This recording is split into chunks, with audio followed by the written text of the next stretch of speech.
엊그제 수요일 예배를 마치고 우리 박정희 권사님이라는 좀 연세 높으신 분이 계시는데 앞자리로 나오시더니 저에게 기도 좀 해주세요. 그래서 제가 좀 연세가 좀 높으셔서 좀 어디 편찮으신가 싶어서 이제 좀 등에 손을 얹고 기도를 하려고 그랬습니다.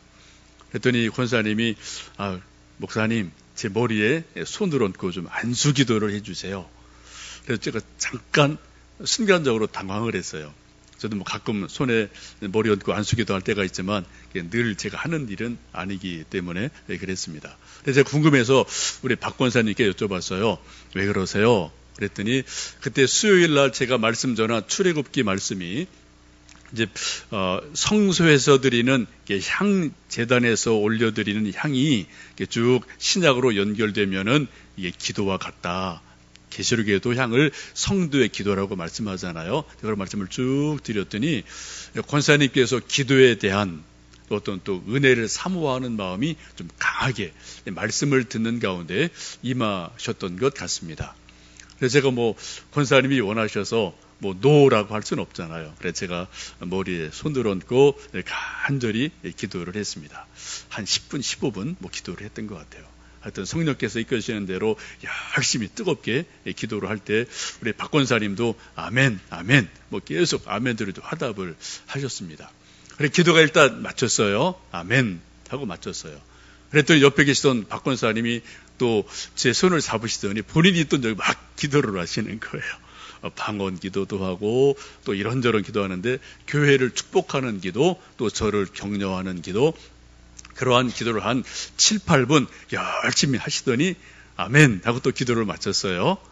그러더니 또 권사님 하시는 말씀이 목사님 한 번만 더 제 머리에 손 얹어서 기도해 주세요. 그래서 제가 다시 손을 얹어서 또 이제 안수 기도를 하면서 이제 또 그때는 저도 막 마음이 뜨거워서 방언으로 기도하고 그분도 방언하고 이렇게 왔다 갔다 하다가 거의 한 30분간 두 분 저랑 둘이 이 앞자리에 앉아서 기도를 수요일 날 했습니다. 아마 우리 그때 수요일 날 오셨던 권사님들은 조금 의아하게 생각하셨을 거예요. 왜 그렇게 이 목사가 박 권사님만 좋아하나? 왜 이렇게 기도를 많이 해주지? 아마 그런 혹시 이제 생각을 하셨을지 모르겠는데 박 권사님이 하여튼 예배드리고 말씀을 듣다가 하여튼 마음에 좀 안수기도 받고 싶다. 그런 감동이 막 밀려와서 저에게 요청을 하신 일이 있었습니다. 그때 같이 기도를 하면서 그런 생각이 많이 들었어요. 참 성령의 은사를 사모하는 영혼이 귀하다. 여러분 기도해 보시는 분들 아시잖아요. 이렇게 짝기도든 무슨 기도 해볼 때 보면은 이게 좀 스폰지가 이렇게 쭉쭉 기도가 빨려가는 그런 기도들이 있거든요. 어떤 때 기도가 튈 때가 있어요. 그게 목회자들은 알아요. 또 기도 많이 하는 분들은 압니다. 누군가를 중보 기도하고 기도할 때 기도가 튕겨 나갈 때가 있어요. 준비가 안 되면. 근데 정말 어떤 분들은 마른 스폰지 같이 정말 사모하는 마음이 있어서 기도할 때 이렇게 쭉쭉 기도가 하나님께서 역사하신다 그런 거를 느낄 때가 있거든요. 제가 여러분 6월 한 달 동안 계속해서 성령에 대해서 말씀을 드리고 있습니다. 사도 바울이 우리에게 말씀하기를 성령의 은사를 사모해라 라고 강력하게 우리에게 말씀하고 있습니다. 성령의 은사는 지혜의 말씀과 지식의 말씀과 믿음과 병 고치는 것과 또 능력 행하는 것과 또 방언하는 것, 방언 통역하는 것, 영 분별하는 것 혹은 섬기는 수많은 것들이 성령의 은사로 우리에게 허락을 하셨습니다. 하나님 분명히 말씀하시기를 사모하는 영혼을 만족하게 하신다고 말씀을 하셔요. 여러분 성령 충만함을 사모하십시오. 성령의 은사 받기를 갈망하시면 좋겠습니다. 갈망하는 것은 내가 할 일이에요. 사모하는 것은 내 몫입니다. 주시는 것은 그분의 몫이에요. 우리가 먼저 성령 충만하기를 성령의 은사를 갈망하고 사모할 때 하나님께서 우리에게 가장 합당한 은사를 주실 줄로 믿습니다. 오늘 본문의 말씀은 이제 12장에 이어서 13장 말씀으로 이어집니다. 12장에서 사도 바울이 말씀하기를 모든 사람이 다 병 고치는 은사를 행하겠느냐? 아니다. 모든 사람이 다 방언하느냐? 아니다. 모든 사람이 다 귀신을 내어 쫓느냐? 아니다. 그것은 일부 부분적으로 할 수 있다는 거죠. 그러나 이 모든 은사보다 가장 좋은 은사를 사모해라 라고 말씀하시면서 13장에 들어와서 사랑의 은사를 우리에게 가르쳐주고 계십니다. 성령의 수많은 은사들은 일종의 하나님의 성령의 능력이지만 또 우리 인간적인 표현을 빌린다면은 좀 기능적인 게 되게 많아요. 그래서 뭐 방언한다든지 귀신을 쫓는다든지 병을 고친다든지 이런 약간 좀 기능적인 면들이 있죠. 그런데 오늘 13장으로 들어가서 성령의 은사 가운데 가장 좋은 은사 사랑을 구하라는 것은 기능의 문제가 아니에요. 이거는 인격의 문제입니다. 또 깊은 성령의 은사로 들어가도록 우리를 사도 바울은 권면하며 이끌어가고 있습니다. 이 13장 말씀을 쭉 읽어보시면은 사랑의 여러 특징들이 있는데 크게 세 가지를 살펴볼 수가 있겠습니다.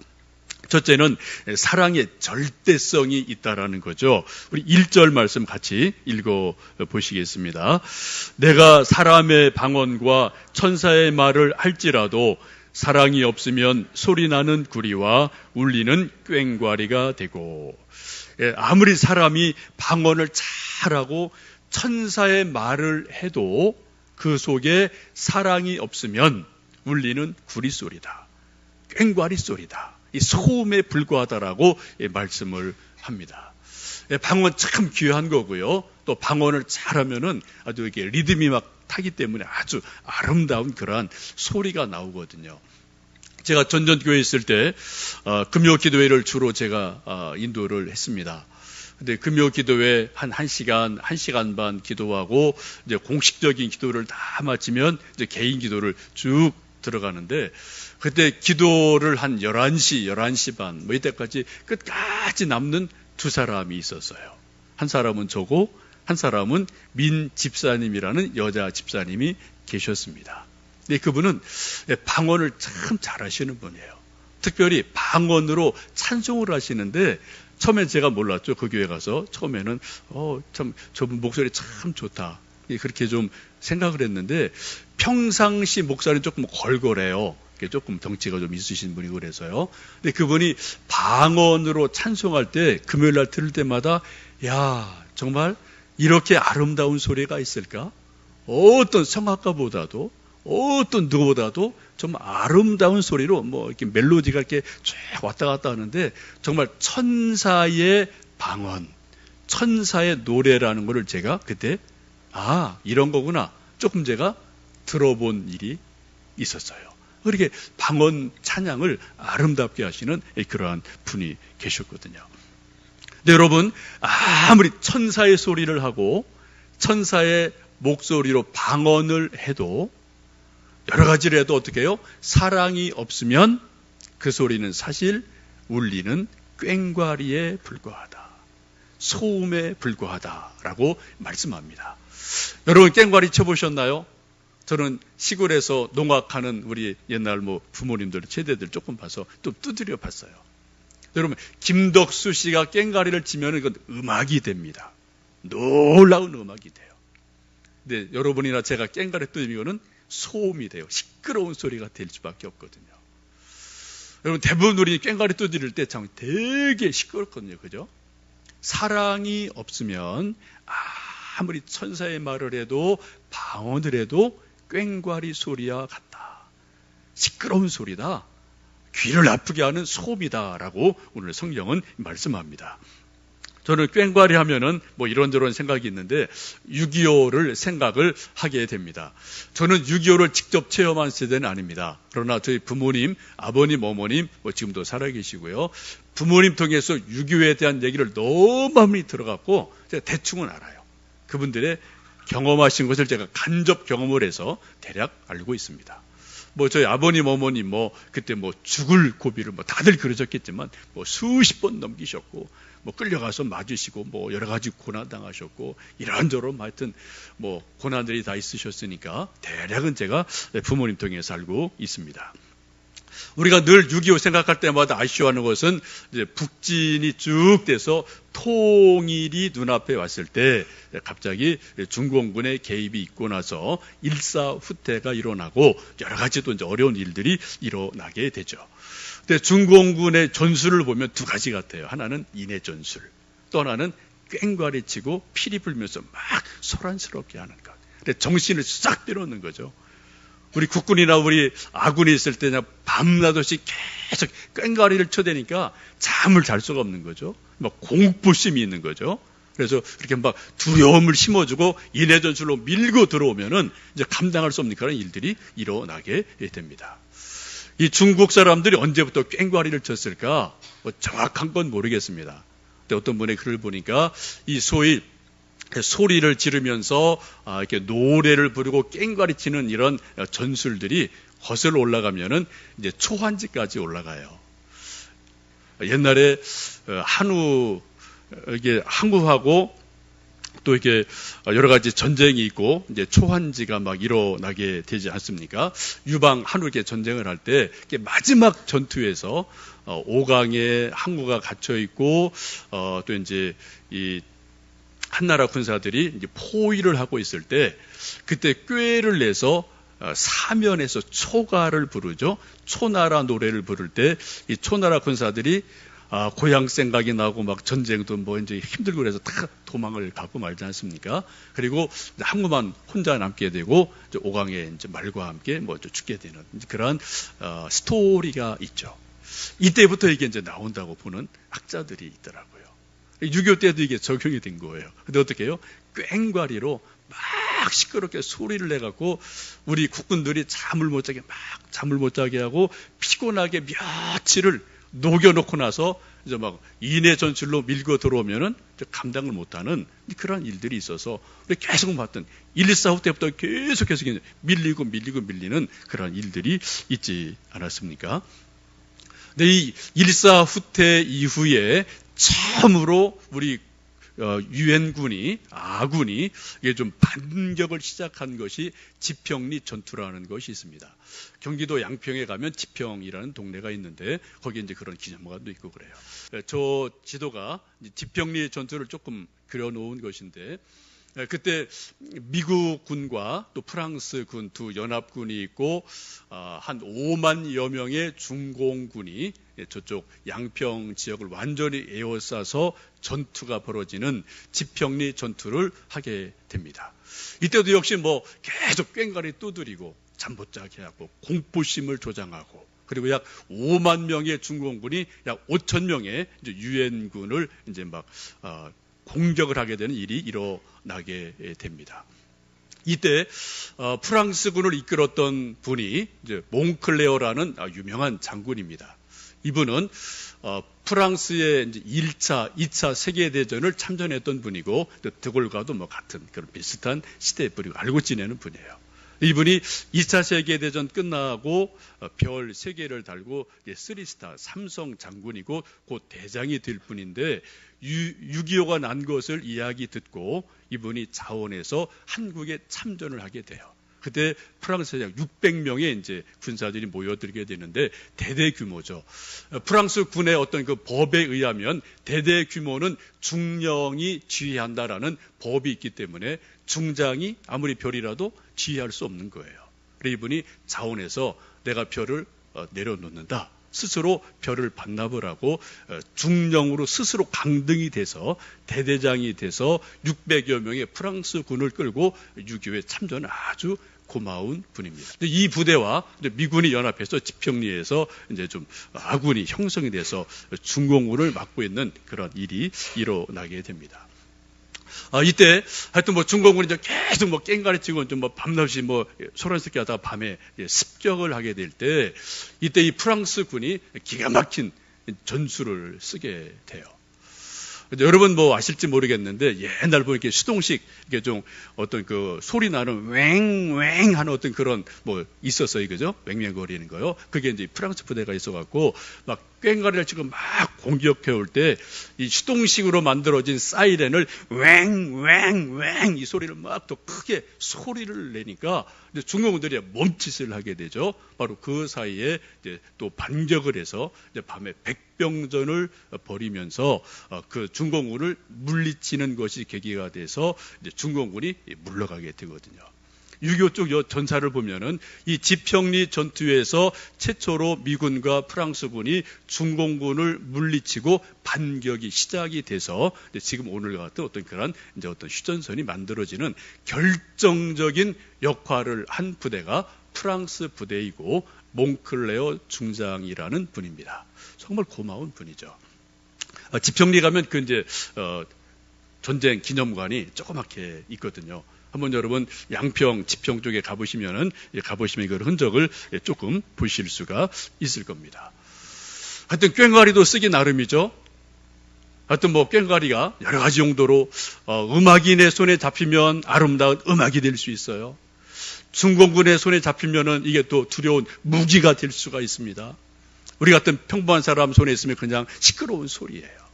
오늘 성경은 말씀하기를 우리가 아무리 천사의 방언을 하고 아무리 아름다운 방언을 해도 우리 속에 사랑이 없으면 그것은 꽹과리 소리와 같이 시끄러운 거다라고 말씀을 합니다.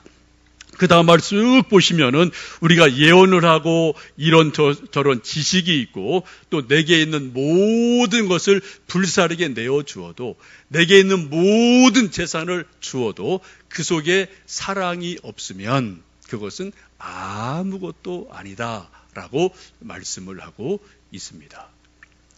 혹시 여러분 자녀를 키우시는 좀 중고딩 요 정도 자녀 키우는 부모님들 늘 고민하는 문제 중에 용돈 문제가 있거든요. 우리 초, 중, 고, 대학 이런 아이들 기르실 때 용돈을 어떤 안 줄 수는 없죠. 얼마간 이제 뭐 서로 상의해서 정해진 만큼 용돈을 주게 되는데 뭐 이런 부모님들이 늘 갈등하시는 거죠. 어떤 때 정말 기쁜 마음으로 용돈을 줄 때가 있어요. 또 어떤 때는 용돈 주기 싫을 때가 있습니다. 줬던 것도 뺏고 싶을 때가 있어요. 하라는 공부 안 하고 뭐예요? 엉뚱한 짓 하고 그죠? 뭐 하여튼 뭐 그냥 말 안 듣고 속썩이면은 용돈을 주고 싶은 마음이 싹 사라지죠. 본전 생각이 나죠. 그죠? 그래서 그럴 때 어떤 마음이 듭니까? 야, 이거 날강도한테 돈 뺏기는구나, 이거. 안 줄 수는 없고, 그죠? 정말 도적 맞은 그런 마음이 들 때가 있거든요, 여러분. 줬다가 준 거 뺏고 싶은 마음이 있거든요. 여러분, 이럴 때 어떻게 하셔야 되겠습니까? 용돈 줘야 돼요? 말해야 돼요? 예, 주긴 주셔야 되는데, 저도 여러 번 경험을 해보고, 여러분, 그럴 때는 안 주는 게 좋습니다. 돈을 주는 부모 마음에 독이 있거든요. 나쁜 마음이 있거든요. 그 애들이 할까 모를까요? 귀신같이 알죠. 그죠? 귀신같이 알죠. 돈을 받는데 돈을 받는 게 아니라 뭐를 받아요? 독을 받는 거예요. 애들은요. 독을 받는 거예요. 그때는 여러분 좀 멈추셔요. 그리고 정말 마음을 가다듬고 사랑의 마음이 생기면 그때 뭐 그게 많든 적든 간에 사랑을 담아서 주면 그게 애들한테 복이 되고 은혜가 될 줄로 믿습니다. 저도 몇 년 이런저런 걸 나름대로 좀 갈등을 하다가 좀 한 2년 전부터 나름대로 깨달은 거예요. 줄 때는 정말 내가 복을 비는 마음으로 주고 사랑하는 마음으로 주고 정말 기쁜 마음으로 줘야지 애가 그게 은혜가 되고 덕이 되고 애한테 뭐가 소망이 되는 거지. 막 악한 마음을 가지고 아까운 마음을 갖추면은 애가 독만 오히려 들어가겠구나. 그런 생각을 합니다. 여러분, 우리가 전 재산을 애들한테 줘도요, 어떻게 해요? 거기에 사랑이 없으면 아무것도 아닙니다. 성경이 말씀하시잖아요. 큰 걸 주든 작은 걸 주든 우리가 정말 사랑을 담아줄 때 그거 진짜 선물이 되고 복이 될 줄로 믿습니다. 우리가 교회를 섬기는 것도 마찬가지죠. 우리가 뭐 이런 저런 나름대로 역할을 따라서 교회를 섬기게 되고 주님을 섬기게 되는데 때로는 의무적으로 해야 돼요. 당연합니다. 그러나 더 중요한 것은 우리가 사랑의 마음으로, 자원하는 마음으로 주님을 섬길 때, 교회를 섬길 때 그때 그것이 은혜가 되고 하나님 받으실 만한 헌신이 될 줄로 믿습니다. 여러분 무엇을 하시든 사랑을 담아서 주시고 사랑으로 하시기를 축복합니다. 두 번째는 사랑의 독특성이 있습니다. 그러면 4절에서 7절 말씀을 읽어보실까요? 사랑은 오래 참고, 사랑은 온유하며 시기하지 아니하며, 사랑은 자랑하지 아니하며 교만하지 아니하며, 물에 행하지 아니하며 자기의 유익을 구하지 아니하며 성내지 아니하며 악한 것을 생각하지 아니하며 불의를 기뻐하지 아니하며 진리와 함께 기뻐하고 모든 것을 참으며 모든 것을 믿으며 모든 것을 바라며 모든 것을 견디느니라. 지금 쭉 말씀하신 몇 가지 이런 것들, 오래 참고 온유하고 시기하지 않고 자랑하지 않고 교만하지 않고 매너를 지키고 성내지 않고 이런 여러 가지가 사랑이 가지고 있는 독특성임을 알 수가 있습니다. 이제 여름철 돼서 여러분 수박을 많이 드실 터인데, 수박이라는 과일은 수박만 가지고 있는 독특한 맛이 있어요. 일단 수분이 많습니다. 사각사각하죠. 부드럽죠. 또 거기 적당한 달달한 맛이 있어요. 또 향이 있습니다. 이건 수박만 가지고 있는 독특한 그런 독특성입니다. 여러분 밤에 불이 다 꺼진 상태에서 혹시 목말라서 냉장고에 있는 수박을 들어보신 경험이 한두 번은 있으실 겁니다. 그때 불이 꺼졌다고 그래서 수박 드실 때 이거 참외네 그렇게 느끼시나요? 절대로 그러실 리가 없어요. 왜요? 수박의 독특성이 있기 때문에 불을 꺼도 눈을 감고 먹어도 수박을 우리가 대번 알아챈다고요. 수박의 독특성이 있습니다. 마찬가지입니다. 사랑의 독특성이 있는 거예요. 사랑에 뭐가 있다고요? 오래 참습니다. 투기하지 않아요. 성을 내지 않아요. 시기하지 않아요. 자랑하지 않아요. 교만하지 않아요. 언제까지인지 참아주는 그런 여러 가지 사랑의 독특성이 있거든요. 여러분 혹시 내 마음속에 이런 것이 없다라고 느껴지시면 사랑이 좀 빠져나갔는가 보다라고 생각하시면 됩니다. 오늘 성경에서 말씀하시는 이런 4절에서 7절의 말씀 같은 것들이 우리 속에 가득하면 내게 성령님 주시는 사랑이 있구나라고 생각하셔도 과히 틀리지를 않습니다.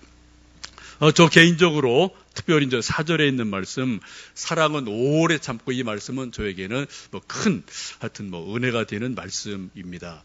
아들 녀석 사춘기를 심하게 할 때, 그때 여러 가지 참 어려움이 많이 있었는데, 어느 해 12월 중순, 신방 갔다 와서 지방에서 좀 기도하고 이런저런 좀 생각하고 있었는데, 그때도 하여튼 이런저런 마음이 좀 아파서 좀 이렇게 눈물 흘리며 좀 혼자 이렇게 기도하고 있었어요. 그때 하나님께서 말씀으로 저에게 아주 강력하게 찾아오신 때가 있었습니다. 그때 기도하고 고민하는 저에게 하나님 들려주신 말씀이 이 말씀이에요. 사랑은 오래 참고.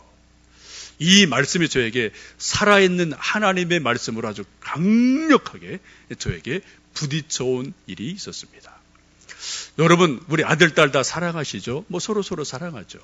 여러분 사랑하는 아들, 딸, 우리 또 부부간에 이런저런 있을 때 몇 번 참으시면 사랑이라고 말을 할 수가 있을까요? 우리 한국 사람 되게 30번이에요. 그죠? 성경에서 말하는 7번은 대단하게 훌륭한 분입니다.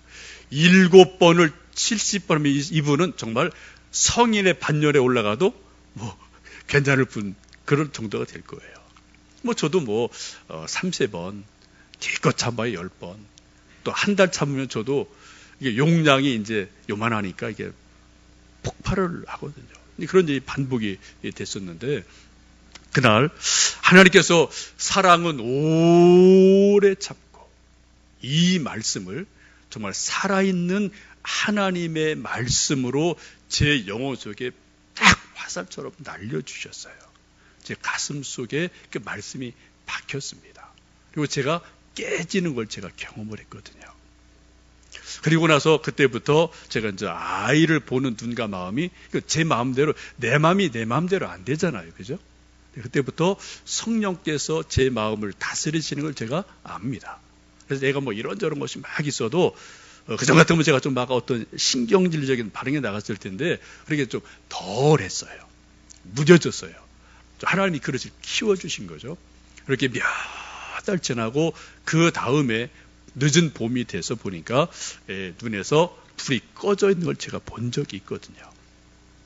여러분, 사랑은 특징 중 하나가 뭐라고요? 오래 참는 겁니다. 여러분, 오래 얼마큼 참을 보셨습니까? 올해가 도대체 며칠일까요? 올해가 몇 번일까요? 올해가 몇 년일까요? 한번 여러분 다 손을 좀 이렇게 들어보시고요. 손 좀 다 들으세요. 가슴에. 그리고 숨을 좀 깊이 들어쉬시고, 사랑은 오래, 오자를 오래 하시는 거예요. 그리고 이제 이 손을 어떻게 해요? 오를 길게 하시면 이렇게 천천히 넓혀 가시는 겁니다. 이렇게 쭉 넓힐 때까지 넓히시고, 숨이 닿을 때까지 오를 하는 거예요. 얼마 여러분 오래 하시나 한번 좀 함께 시험해 보겠습니다. 시작. 사랑은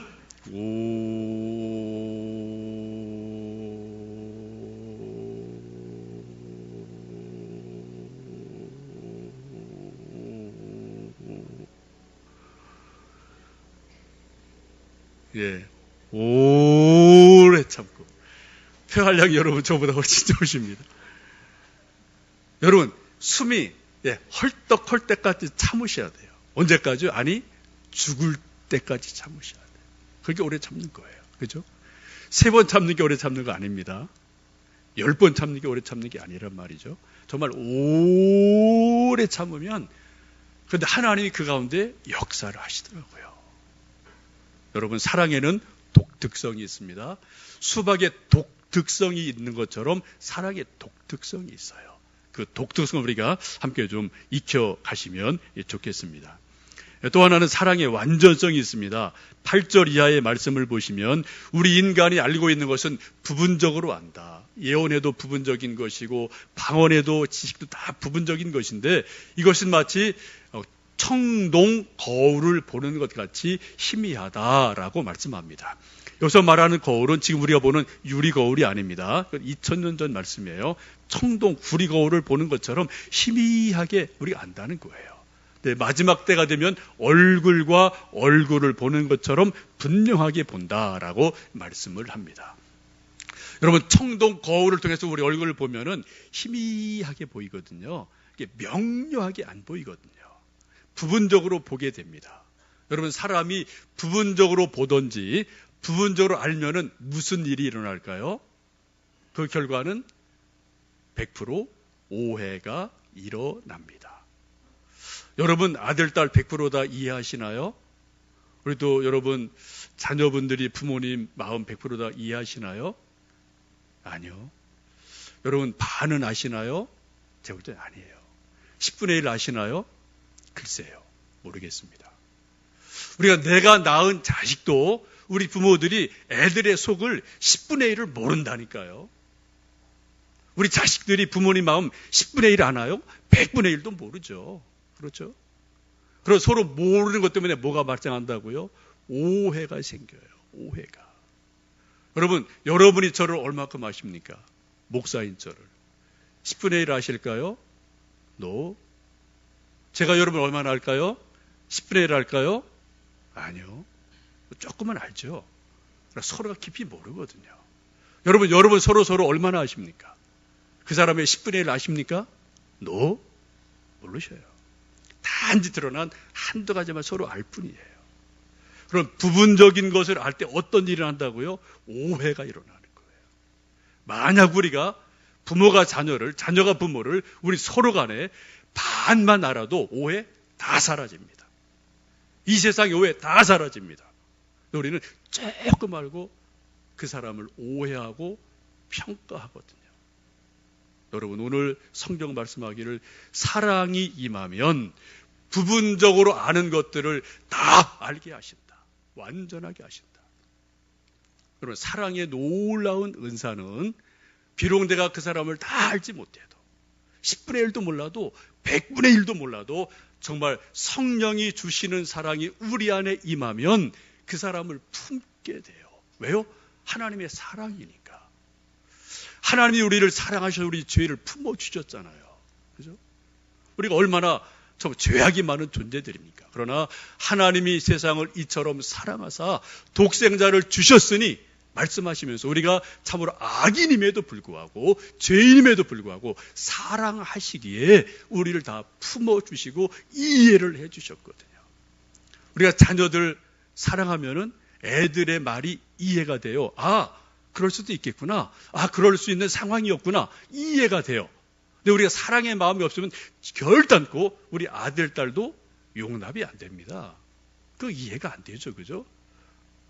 여러분, 사랑이 처럼 중요한 거거든요. 여러분, 사도 바울이 우리에게 말씀하기를 이 세상에 성령님 주시는 수많은 은사가 있는데 그 중에 가장 좋은 은사를 사모하라. 그 가장 좋은 은사는 사랑이다라고 말씀을 하고 있습니다. 제가 6월 한 달간 계속해서 성령님에 대해서 말씀을 드렸습니다. 이제 마지막 주일 이 예배를 드리고 말씀을 전하면서 사도 바울의 말씀처럼 성령의 은사 가운데 가장 좋은 은사, 사랑, 그 은사를 저도 더 갈망해야 되겠고요. 여러분도 갈망하시면 좋겠습니다. 하나님은 사모하는 영혼을 만족해 하시는 분입니다. 우리 모두 성령의 은사, 사랑으로 가득 채워져서 하나님을 더 사랑하고 내가 나를 사랑하고 내가 그를 사랑하고 그가 나를 사랑하는 놀라운 은혜가 우리 교회에, 우리 가정에, 아니 내 자신 속에서 이루어지는 귀한 은혜가 있기를 주님의 이름으로 축복합니다.